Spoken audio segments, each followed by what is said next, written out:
Izuku, don't try to hide it. You've been caught red-handed. I mean, let's look at the situation here.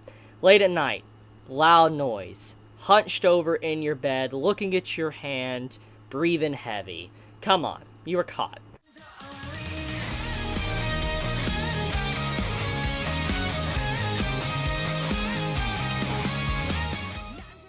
This chapter is critical. Probably one of the most important chapters of this series. Easily in top 10 most important chapters of My Hero Academia. And the reason for it is because the content within.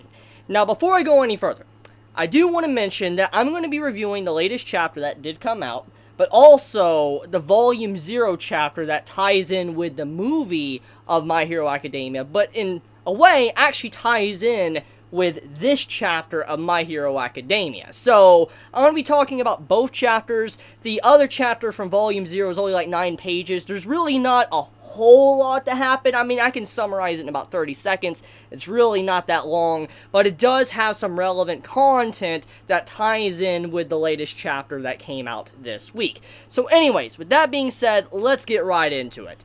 The content within this chapter is going to have everybody puzzled and thinking about what could this mean for Izuku's character development and the quirk One for All. Now, I think all of us by now have heard the countless theories that Izuku could potentially have a dormant quirk. He might have a quirk that might eventually activate one day, or most likely his quirk was stolen by the Doctor, which might have worked for All for One. This has been a theory that has been around for a while. I didn't come up with it, but it's been a theory floating around the community of My Hero Academia for a while now. And for good reason too. It does make sense. It would be a standard thing to do for a shonen to give a power-up out of nowhere, which would still fit in with the story because of everything that has been presented. It wouldn't go against anything. The only thing that it would go against is what it stands for when it comes to Izuku's character, which let's get into that, okay? Before I get into the content within the chapter, I want to talk about my personal feelings or thoughts on why I think if Izuku does have a quirk that's dormant, how it would not fit with Izuku's character. Now, if it is eventually introduced where he has a quirk that's not One for All or the extension of One for All, then honestly, I wouldn't be a big fan of it. But I will accept it if it doesn't go against the story. But let me explain my reason why I wouldn't like it. The reason why is because Izuku's character, ever since he was introduced, he was always this underdog. He was always someone that was quirkless. He was always someone powerless. And he was finally given power to exert his ideals, which is technically what this chapter was about. All for One made it very clear, if you do not have strength, if you do not have power, you do not have a quirk in this age, you are powerless, and no matter what dreams you have, they are pointless. You cannot do anything whatsoever without power. And there's a lot of truth in what All for One said. Regardless of how you feel about him or what type of person he became or was, he does have a lot of truth about what he said. Without power, you cannot assert your ideals. Izuku has demonstrated this many times. Without his strength, without his great mind, he would not have been able to get his license to be able to be a hero. And because of him getting his license, as I've talked about many times, he forced many to fail. He failed many that were a part of the test just for he could get a license. So that basically kind of lets us know that Izuku, because of his power, he's able to exert his ideals. But the ones that fell, obviously, they were weak. They couldn't do anything about it. But like I said, I want to talk about my feelings about Izuku having a quirk.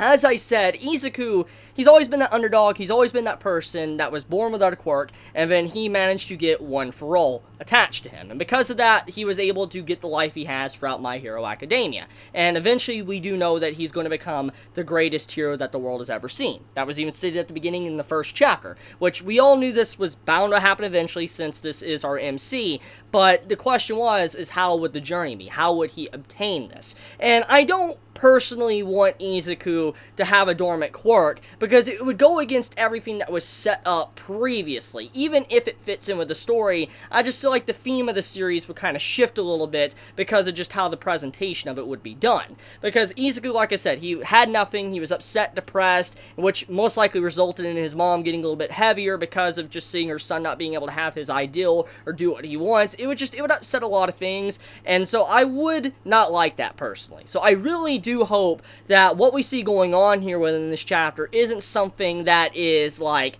Izuku related, but more on the lines of One for All mutating and becoming something new, which I'm completely fine with. So let's get into that. There was a certain line that was mentioned by the first wielder of One for All, the first user, All for One's brother.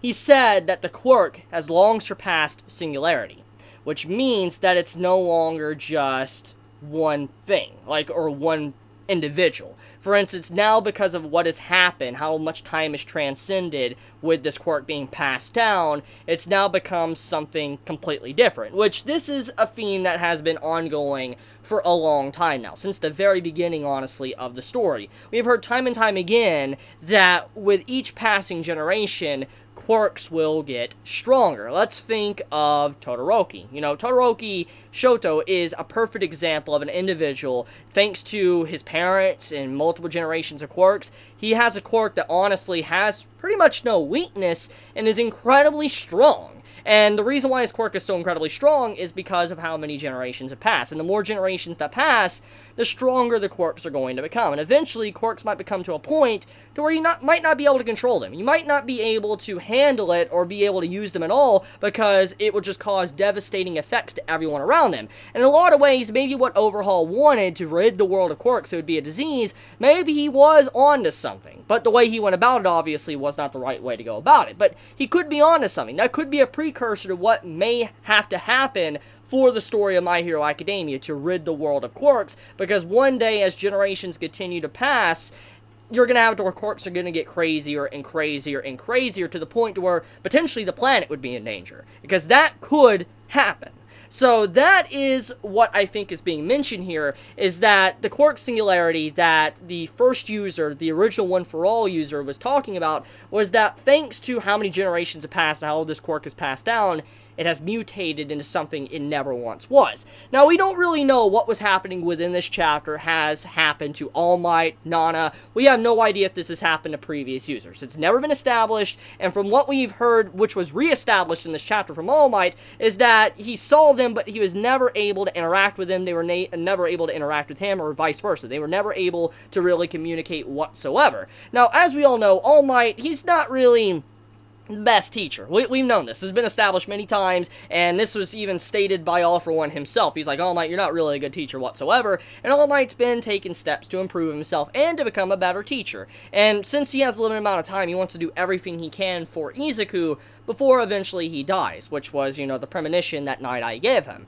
So when you think about the entirety of this, we don't really know if All Might was telling the truth, or if this is literally the first time that this has ever happened to a user of One for All, which would still make sense if this is the first time. And the reason why is because, once again, we go back to mutations and quirk singularity, and how many generations pass, quirks will get stronger. And since Izuku is technically the 9th or 8th, if you're not counting the first user, the one that the first original user got, the original quirk, then that would mean that 8 generations have passed since then, which would mean that obviously things can change. When more quirks are introduced and all that, different things can happen to where, they can mutate together. For all we know, the original One for All being passed down to many different users with their quirks might have mutated within it and changed it permanently to what it is right now. For all we know, Izuku might be able to access the original quirks of the original One for All users, which would be pretty cool and would make sense in a way, since technically One for All is just stockpiling of strength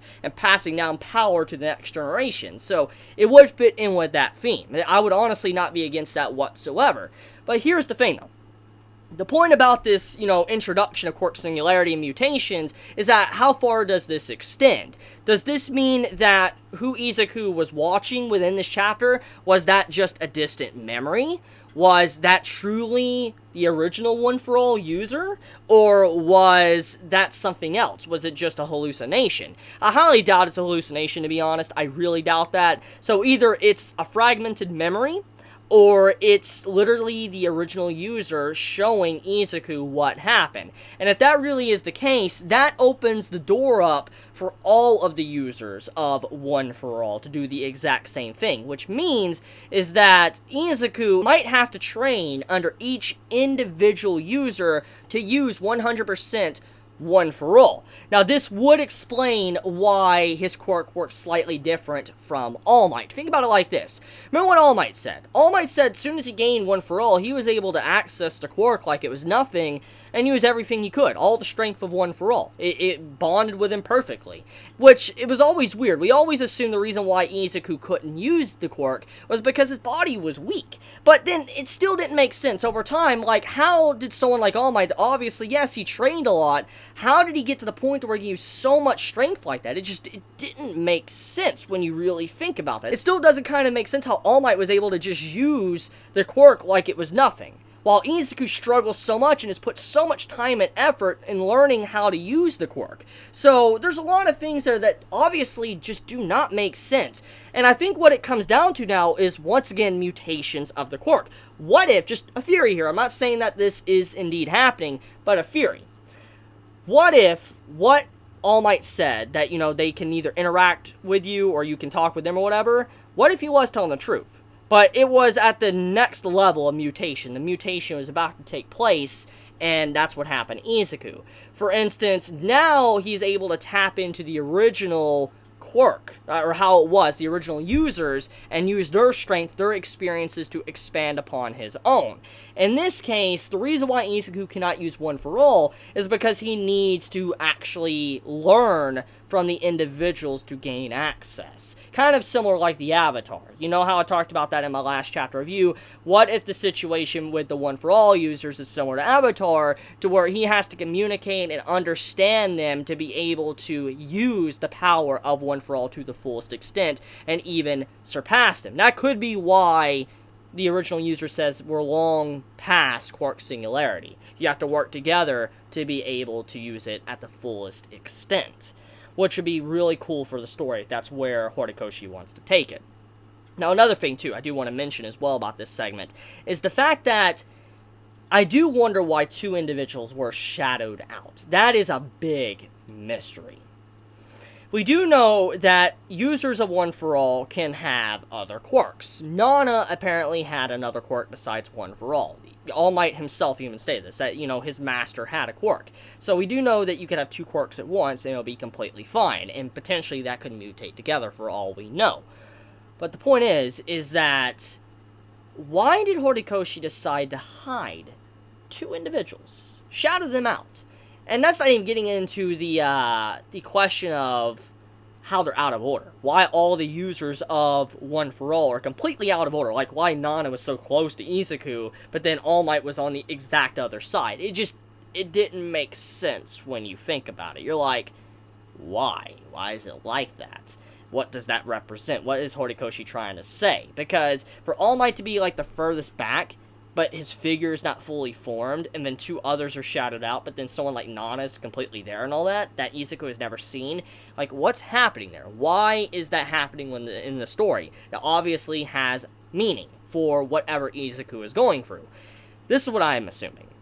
I'm assuming the reason why All Might looked like he did, why he looked like just fire, or like a torch, was because he's still alive, technically. He's still alive and burning, his soul is still there. And the other two users potentially could also be alive, because we know that they can pass the quirk on without dying.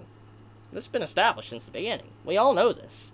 So, for all we know, maybe those two individuals have the ability to live for a long time, which in essence means that they're still alive, and that's why they're shadowed out. Or they're different from the other users of One for All, and they were segregated from all the others. Because if this is an Avatar-like state, that would mean that some of them could have potentially been villains, or not necessarily good people. For all we know, those two individuals that are shadowed out could be bad guys, and that is why they're shadowed out and kind of shunned. Like, they're thrown away from the other users, which makes you wonder, why is All Might like that? Why is he shunned like that? Because for him to be shadowed out like that, why is that? Did he stray away from what maybe One for All was supposed to be for?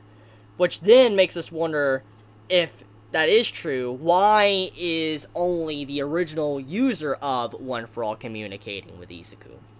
Also, Izuku can't apparently even talk either. Only his eyes and hand is able to move, which brings up a whole other question. What does that mean? For all we know, it could mean that that's the only parts of Izuku's body that he can use 100% or 20% without damaging himself. Have no idea. But his entire body was shadowed, besides his hand and his head. Now, I'm assuming the reason why the head wasn't shadowed was probably because he is now able to see within this dream sequence. For instance, he's able to visually see the original users of One for All, which would mean that's why he has his eyesight. Why his head isn't covered is because now he's no longer blinded. He can see what's really happening with One for All. And the reason why his hand is like it is probably because of how much he's trained his hand and used it so much in terms of fighting and broke his hand so many times. That's probably why it's able to move at all. So that's what I'm assuming. Now, I do want to talk about Izuku's hand for a second, which I think everybody's going to probably mention this before I get to the part in the video, but Izuku's hand was very odd. I don't know how many of you noticed this, but within the chapter, you can clearly see Izuku's hand was damaged, had a lot of scars on it, and this has been something that's been ongoing for a long time, because, you know, he damaged his hand, can't use his hands to fight anymore, ever since Muscular and all that. We know this, okay? That's been established for a while.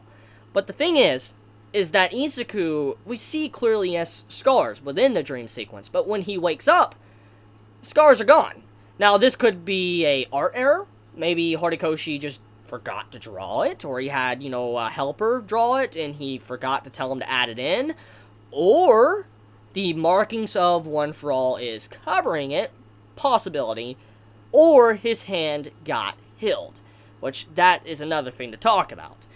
You see, in that dream sequence, right before Izuku wakes up, the original user grabs Izuku's damaged hands.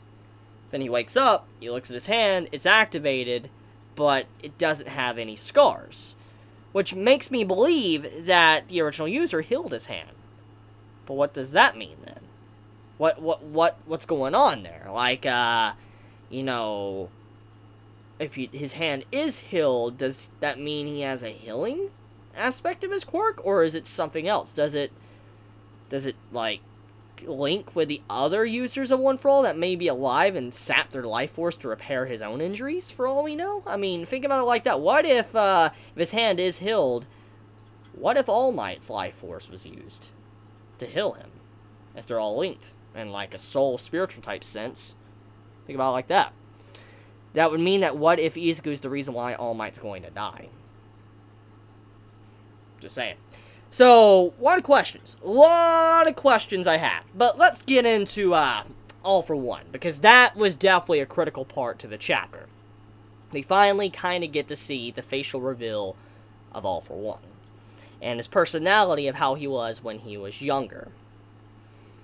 My impressions of him, gotta say, I like his character a lot more now after his reintroduction, especially his younger self. It's clear as day that he's a bit of a man-child, very similar to Shigaraki, which makes me wonder if that's the reason why he chose Shigaraki. Why he wants Shigaraki to be his successor is because Shigaraki is very similar to how All for One was. See, if you look at the chapter, All for One seems to be a bit of a man-child. Think of everything kind of like a comic book, but then turned into reality. And Shigaraki is someone that, you know, he looks at everything like a video game, game over and all that. That's always been established with his character. So I do wonder if that's what Horikoshi is trying to set up there with that correlation between Shigaraki and All for One. But also, All for One was playing a very slippery slope. Like, dangerous game. He was on a tightrope on what could have easily have been someone that could have been a good hero and a monstrous villain. And he fell, obviously, to the evil side over anything else. And let's get into that. When you look at All for One's motives and what he wanted, what he was trying to do, honestly, I agree with him. I'm not going to even lie. I actually see what All for One was talking about. He was bringing order to the world. He was bringing order and balance and giving people the choice. The ability to have a quirk and not have a quirk. He was giving choice, and he was restoring order. And honestly, when you look at his actions, I can't necessarily say he was in the wrong there. But with his actions and what he was doing, he was on a very tight rope. And obviously on this tight rope, he fell. And he eventually went down the wrong path, which now we know how he is. I'm assuming that along his way of being someone that wanted to express his ideals, someone that wanted to, be like someone that could restore balance or order, he lost his way. Probably power. He wanted power. And also having someone that has such an OP quirk for its time, obviously he could easily lose the power, succumb to it. Because think about it. I mean, if you had an ability to literally snatch any ability you wanted, don't lie to me. You would have temptation. You would. You would have temptation. Don't even begin to lie. And at a new age of quirks and stuff, quirks coming out of nowhere, having a quirk like that's pretty insane. So it makes a lot of sense how he could have lost his way and became evil. Because even if his ideals were righteous at the start, when you start being able to take people's abilities and then choose who has an ability and who doesn't, that can lead to a whole other issue. Which, in essence, he legit became the law for that time. He was literally the judge, jury, and executioner. He was someone that determined who had a quirk and who didn't. For all we know, maybe Izuku's family, or Izuku in general, he might have had a quirk if All For One didn't tamper with so many people. With him, ripping quirks from people and then giving it to others, for all we know, Izuku might not have had one. Or he could have had one. We don't really know. We don't really know exactly how much, tampering All For One really did when it came to changing quirks back and forth, ruining families, ruining the quirk singularity, mutations. We don't really know. For all we know, he could be the reason or the cause of why quirks are mutating like they are to this extent, and why eventually they might be out of everybody's control. Who knows? But regardless of whatever happens there, All For One, he was more of like a cult leader. Someone that did righteous deeds, but had a cult following. People did things for him without him even asking. Like, he even states to his little brother, like, look, I knew that new organization was a problem, but I didn't tell them to go there and, burn down the building and hurt anyone. I didn't say that, but they did it, and it pleases me greatly to know people will do things for me.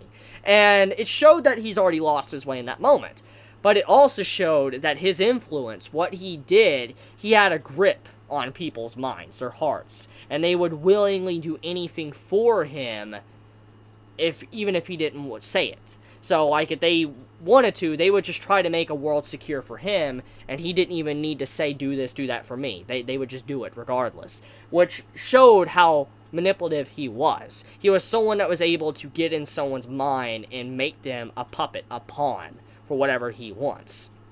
For all we know, he might have had an attachment quirk while swapping abilities back and forth to brainwash people. We don't know. That's obviously could be an ability to be able to brainwash people. I mean, for all we know, when he was putting his hands on someone's head to swap quirks back and forth, he easily could have had like a quirk that could also brainwash them in that moment to work or serve for him. So there you go. We don't really know. So when you think of all of these elements being tied together, All For One, he was more like an evil Jesus. He was like a cult leader that did some good deeds, but also did a lot of bad. And if I had to assume, I'm also assuming the organization that he pretty much destroyed might have been one of the original villains, the legendary iconic villains. I think his name was Distro? I forget the exact name. It's been a while since that name popped up, but I need to look back into it. But I believe that's probably the organization, the Quirk Liberation Army, that, was probably fighting up against All For One. That's my assumption. But okay. Another thing to kind of get into, I guess, let's talk about the Volume 0, and I want to wrap up this video. So, Volume 0, it's very quick, but it covers All Might becoming All Might, or how he got the quirk, and what he did when his master Nana died. Now, we get a little brief insight to how strong All For One was. All For One was a monster. What we saw in that one panel, what he was doing to the landscape around him, speaks volumes with how scary he was in the past compared to how he was when he fought All Might. For instance, the recent fight between those two. Which, is terrifying to know that he was nowhere near his prime. And judging by what he said in the chapter, how, fantasy has become reality, and, reality doesn't work the way, like, comics, to where, heroes always win, I feel like Nana doing what she did to him, and then also what All Might did to him, probably gave him a wake-up call, and made it to where he realized that villains may not always win, and he probably shifted gears a little bit. Maybe at that moment he decided to grow up a bit and be a different person, because his expression, his attitude, obviously did change quite a bit since that time into his present time of how he acts towards Shigaraki. So it's food for thought when you think about it. Now, also, another thing too, is Nana's death. She legit points to say, "You're next, All Might," and smiles at him. It's an exact copy of what All Might did to Izuku. Chills. Just straight chills when you think about how that was done. And then also All For One hunting down All Might too. That's interesting. All For One legit was hunting All Might down. Which means that Izuku is probably going to be hunted down as well. I feel like that's foreshadowing for that. It's only a matter of time until that does start to happen. So I think I want to wrap it up here. I probably missed a few things to talk about. If I did, let me know in the comments below, and I might make a separate video to talk about it. But I love you guys. You have a wonderful day or night wherever you live. Stay healthy, stay safe, and if you like my content, please subscribe. If you like this video, please leave a like. And if you want to get notified for whenever I upload a video, please click the bell icon down below. And with that, Chibi out.